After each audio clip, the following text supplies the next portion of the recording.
New York's classic rock, Q1043.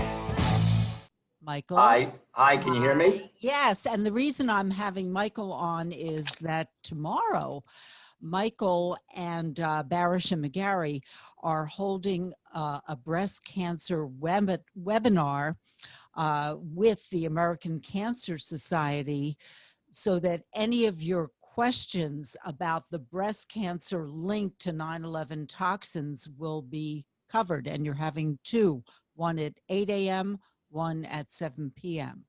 That's right. And thank you again for always helping us shine a light on this. I think it's an important distinction that people understand that there may not be traditional scientific links of environmental toxins at the World Trade Center to breast cancer. But the National Institute of Health, having studied the statistics from the last decade, has come to a presumption that 68 cancers are, in fact, according to them, linked to the World Trade Center toxins. And breast cancer, after skin cancer and prostate cancer, is the most common cancer in the 9/11 community. My law firm alone, Shelley, represents over 850 women. And get this, and I've talked about this with you before, we now represent 54 men with breast cancer. Frankly, I didn't even know men could get breast cancer. And that's the whole point of, in my opinion, of Breast Cancer Awareness Month, to let men know that if you feel something, see, women are so much smarter than men. You guys, ever since you're a teenager, you know to go to the gynecologist and you get yourself checked out. At a certain age, you know to go for a sonogram, or as Dr. Barron was talking about, the importance of a mammogram. But men are not taught this. So if we feel something, or all of a sudden our nipple looks a little inverted, we don't pay any attention to it. We think, I was probably in the gym and I strained a muscle. We don't get that fast diagnosis the way women hopefully will. And of course, in COVID, it's the last thing a guy needs to do is to go to a doctor, so they think, because we're basically not as smart as women. So I always appreciate the opportunity that you give us to get the word out that men have to be careful, and anybody who was a downtown office worker after 9/11, not just a first responder, Shelley, but there were 300,000 office workers below Canal Street, and if you're below Houston Street, you're entitled to free health care for the rest of your life. So take advantage of this. Even if you have a family history of breast cancer, the National Institute of Health doesn't care. They'll allow you to have this free health care. Please, as Jon Stewart always says, access what you are entitled to. What we have discussed so much over the years is that people fail to connect the dots.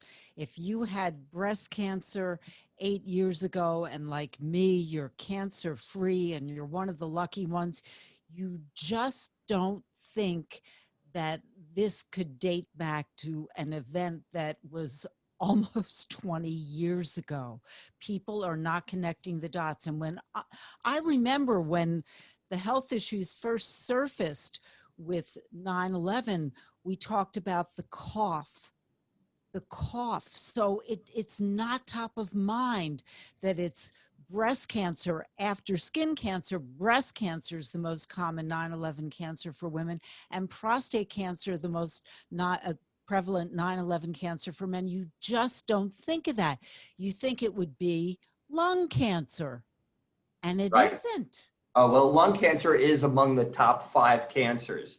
And I can't begin to tell you why breast cancer is so elevated, but we see the statistics that cancers are elevated 19 to 41% compared to people who were not working, living, or responding to the World Trade Center. So that was the statistical data that doctors needed at NIH to link all these cancers. That, and of course, Jimmy Zadroga's autopsy, which found ground glass, asbestos, chromium, lead, benzene in his lung tissue. So we know that these people were exposed. We see the elevated statistics.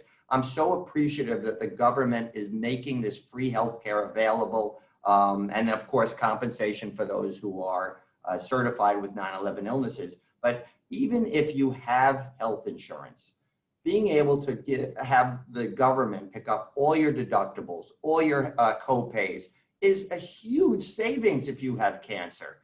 I mean, I can't begin to tell you how many clients have told me I would have gone bankrupt had I not had the World Trade Center Health Program pick up all these expenses.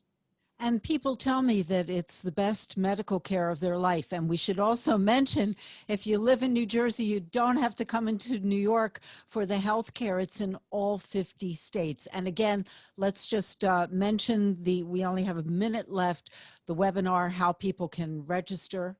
Michael? Oh, they can go to 911victims.com. There's an easy to see spot. You just register ahead of time. It's free. You're going to learn a lot of information. And more importantly, hopefully you'll share this information. I mean, I get more of my new clients, new calls from my existing clients because they all feel like they're part of this army to spread the word to other people in the 9/11 community. And I have to throw in a plug for Dr. Barron and Lenox Hill Hospital. It's a wonderful institution. So if you're right, if you're in New Jersey, you can go see doctors out there. But if you're in New York, go to Lenox Hill. There's nobody better. I thank you, Michael Barasch. I hope to see you in person one day soon. One of these days. New York's classic rock, Q1043.